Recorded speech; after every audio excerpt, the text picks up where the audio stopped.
تقریب کو ہم آگے بڑھاتے ہیں اور اب میں دعوت خطاب دے رہا ہوں علامہ عبدالرشید شریفی صاحب کو کہ وہ تشریف لائیں اور اپنے خیالات کا اظہار کریں۔ علامہ عبدالرشید شریفی صاحب جو ہے بارسلونا میں بہت عرصے سے خطبہ جو مذہبی طور پر مساجد میں منعقد ہو گیا اس کے ذریعے سے ہماری تحریر میں خطاب کی دعوت دیتا ہوں کہ تشریف لائیں اور اپنے خیالات کا اظہار کریں۔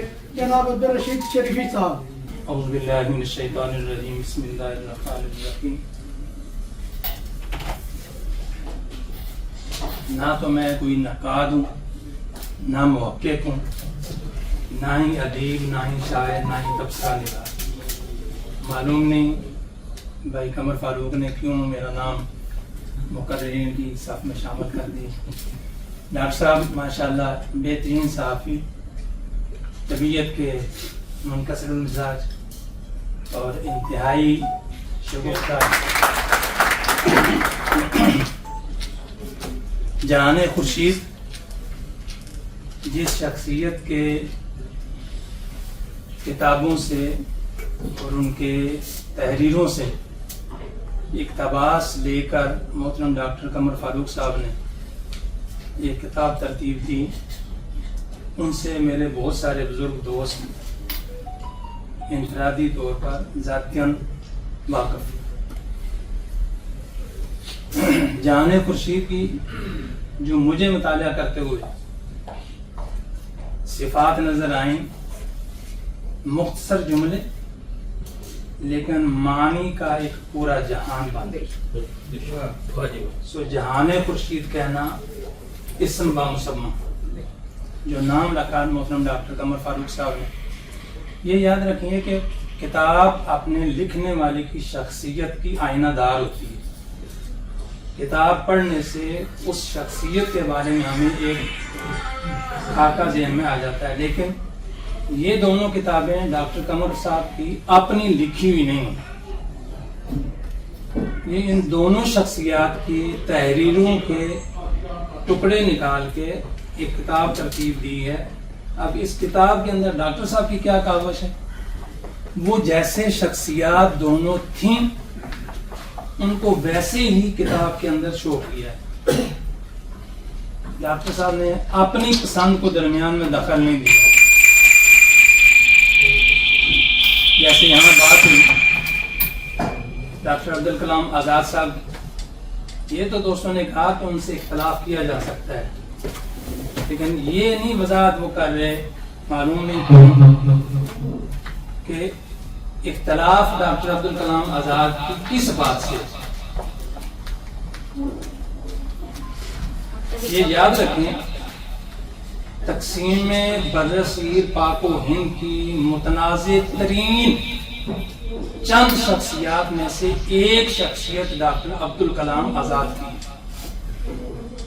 وہ شخصیات جن کو بہت زیادہ اختلاف جن پر کیا گیا، جن کے حق میں ایک چیز ہے تقسیم برصغیر پاک و ہند، یہ ایک الگ چیز ہے۔ ایک چیز ہے پاکستان کی مخالفت، یہ دوسرا سٹیپ۔ بہت سارے کانگریسی علماء تقسیم کے مخالف تھے، مولانا عبداللہ مودودی ان میں سے ایک ہے، لیکن جب پاکستان بن گیا تو انہوں نے پاکستان کی مخالفت نہیں کی، وہ پاکستان میں تشریف لے آئے۔ اسی طرح مولانا شمیر احمد عثمانی جنہوں نے قائد اعظم علیہ الرحمہ کا جنازہ پڑھایا، ان کی پوری جس مسلک سے یا جس ایک اسکول آف تھاٹ سے ان کا تعلق تھا، ان کے بہت سارے علماء تقسیم برصغیر کے مخالف تھے، لیکن جب پاکستان بن گیا تو وہ پاکستان کے حق میں تحریک چلانے والے اور پاکستان کے اندر آ گئے۔ ڈاکٹر عبدالکلام آزاد تقسیم کے بھی مخالف تھے اور پاکستان کے بھی مخالف تھے، اور آخر دم تک مرتے وقت تک ڈاکٹر عبدالکلام آزاد میرے ناقص مطالعے کے مطابق مخالف ہی رہے۔ ایون دین کے ڈاکٹر صاحب نے بھی اپنی کتاب میں اس کا سوال کے جواب میں تذکرہ کیا کہ جب لفظ پاکستان ان کے سامنے آیا تو میں نے کہا پاکستان کا مطلب تو یہ ہے کہ صرف وہ خطہ پاک جگہ ہوگی، باقی ساری جہاں مسلمان آباد ہیں وہ ناپاک جگہ ہیں۔ اب اس دلیل پر غور میں جب کرتا ہوں کہ علاقے کو بھولتا ہوں میرے کو شرم کی بات ہے۔ پاکستان کا مطلب یہ ہرگز نہیں تھا کہ صرف یہ خطہ پاک ہوگا، باقی ایران، ترکی، اردن، عمان، سعودیہ، الجزائر تک یہ سارے خطے ناپاک نہیں۔ پاکستان تو ان چند حروف کو جمع کیا گیا جو علاقے اس میں آ رہے تھے، پنجاب سے پے کو لیا، کشمیر سے کاف کو لیا، سیتان بلوچستان سے لیا اور سندھ کی سین لیا، اور یہ علاقے جو پاکستان کے حصے میں آ رہے تھے تو ان کا مجموعہ لفظ پاکستان بنا دیا گیا۔ اب پاکستان کا لفظی مطلب یہ پاک جگہ ہے تو یہ اور زیادہ اس کے لیے منفیت والی بات ہوا۔ تو ڈاکٹر عبدالکلام آزاد اور ڈاکٹر قمر فاروق نے جیسے عبدالکلام آزاد تھے اپنی تحریروں کی روشنی میں، ویسے ہی ان کو اس کتاب میں انہوں نے شو کر دیا۔ ڈاکٹر صاحب کی یہ ہمت ہے اور یہ کم نہیں ہے، کیونکہ ڈاکٹر قمر فاروق صاحب بھی اس پر تنقید کا نشانہ بن سکتے تھے، لیکن انہوں نے اپنی ذات کو درمیان سے نکال دیا۔ وہ پڑھنے والے اور ڈاکٹر عبدالکلام آزاد کے درمیان میں خود نہیں آئے۔ تو یہ کسی بھی تصنیف کے لیے جو بندہ مختلف اقتباس جمع کر کے ایک کتاب ترتیب دے رہا ہے تو وہ مرتب کرتا ہے، تو وہ اپنے آپ کو درمیان میں نہ آ جائے۔ اس پر میں ڈاکٹر فاروق صاحب کو مبارکباد پیش کرتا ہوں۔ جہان خورشید دوسری کتاب ڈاکٹر صاحب کی جو سید خورشید احمد شاہ صاحب کے مختلف ان کے نوائبہ خط میں لکھے گئے جو کالم تھے ان سے اور ان کے دیگر کتب سے اخذ کیا۔ اس میں کوئی شک نہیں ہے، کوئی دو رائے نہیں ہے، کوئی دوسری بات نہیں ہے۔ امت مسلمہ کے زوال کے جملہ اسباب میں سے ایک سب سے بڑا سبب ان کا آپس کا اختلاف ہے۔ صرف یہ ایک نہیں ہے، بہت سارے اسباب ہیں۔ تاریخ دعوت و عزیمت بڑی معتبر کتاب ہے چھپی ہوئی، اس کو پڑھیں تو آپ کو پتہ چل جائے گا کہ ہمارے مسلمانوں کے زوال کے اسباب من جملہ کیا کیا ہے۔ لیکن جیسے میں نے عرض کیا کہ ان میں سے ایک سب سے بڑا سبب جو ہے وہ ہمارا اندرونی افتراق، انتشار، اور اس میں بہت سارے جو اجزاء ہیں وہ شامل ہیں۔ یہ ایک نہیں ہے، کس کس نے اس میں حصہ ڈالا ہے۔ خود ہم نے، مسلمانوں نے اس کام کے اندر کتنا حصہ ڈالا اور ہمارے غیروں نے اس کے اندر کتنی کوشش کی ہے۔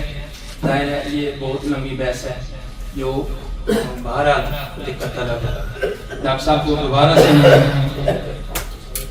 مبارکباد پیش کروں گا کہ آپ نے کانگریسی علماء میں سے بھی ایک بندے کو چنا اور اپنے پڑھنے والوں کے سامنے لایا، اور وہ بندہ جو پاکستان کے لیے جیا، پاکستان کے لیے مرا، جس کے اندر پاکستان تھا، جس کے ارد گرد پاکستان تھا، اور جس کا اوڑھنا بچھونا پاکستان تھا، صاحبزادہ سید خورشید احمد شاہ گیلانی، ان کو آپ نے پڑھنے والوں کے سامنے پیش کیے۔ اللہ تعالیٰ ہمیں پڑھنے کی توفیق دے۔ آپ دوستوں سے میں یہ صرف ایک ہی گزارش کروں گا، محترم ندیم صاحب نے جو شروع میں تمہید باندھی تھی، میں نے کہا پتہ نہیں یہ بات کہاں تک جائے گی۔ اگر میں بھی ان کی طرح، ظاہر ہے وہ عالم ہیں ماشاءاللہ، وہ جمعے کو خطبہ دیتے رہے ہیں تو ان کے لیے تو یہ باتیں کرنا کوئی مشکل نہیں ہے۔ تو میں بھی 12 طالب علم ہوں، طالب علمانہ باتیں کرنی شروع کر دوں تو ظاہر ہے رات پوری گزر سکتی ہے۔ آپ سے گزارش یہ ہے کتاب وہ لے کے جائے جو پڑھے، جس نے صرف جا کر لائبریری کی زینت بنانی ہے وہ نہ لے کے جائے، وہ بھی لے جائے، وہ بھی آپ ڈاکٹر صاحب کا دھیان کر رہے ہیں،